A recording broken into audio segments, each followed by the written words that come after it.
Hello guys, magandang umaga sa inyo lahat. Narito na naman ako. Ayan, ito si Buddha Buds Vlog. Ayan, kamusta na kayo sa aking aking mga subscriber dito sa aking YouTube channel, Buddha Buds Vlog. Ayan, magano tayo ngayon guys. Tatanggalin ko yung aking tinaklob na net sa akin tinanim. Kasi nung kasi nakarang linggo guys, na sobrang lakas ang ulan. Siguro epekto guys sa may bagyo kasi doon sa Kabisayaan guys. Ayan. Kaya ay talagang pag ko kasi kailangan talaga guys tatanggalin mo 'yun dahil hindi na pwede ang nga ganyan na babayaan mo lang kasi medyo malaki na naman sila guys. Ito ang ating siling green bell pepper yung malalaki guys. Ito maliliit ito pang to labuyo yan guys eh. Yan yung binuhat ko. Labuyo yan.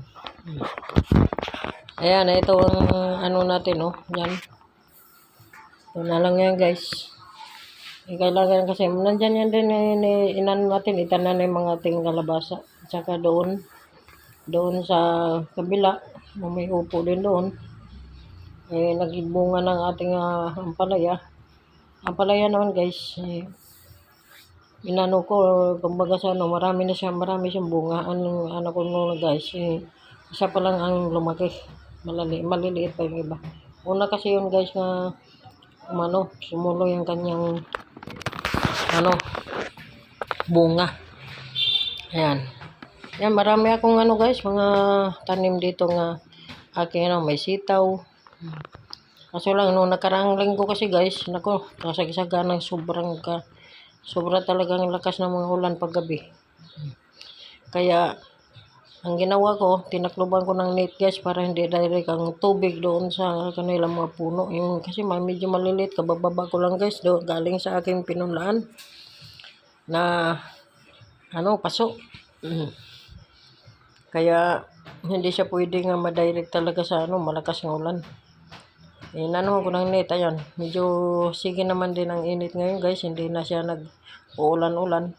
Kasi nung nakaraang linggo, siguro epekto yun sa bagyong Ramil na tinatawag.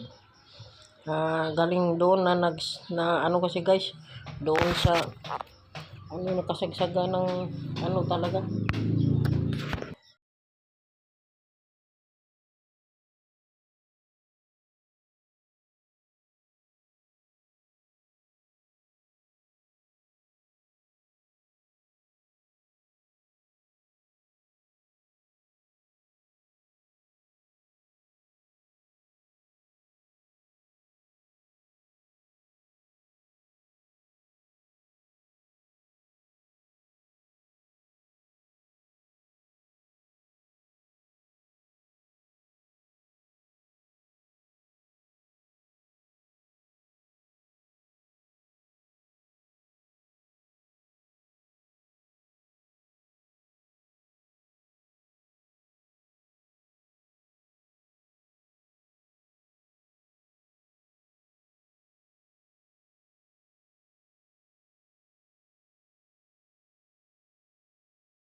Ayan, mag-abono tayo ngayon guys.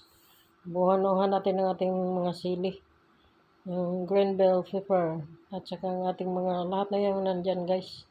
Luya, cucumber, ampalaya, lahat na yan guys. Anuhan ko, abunuhan.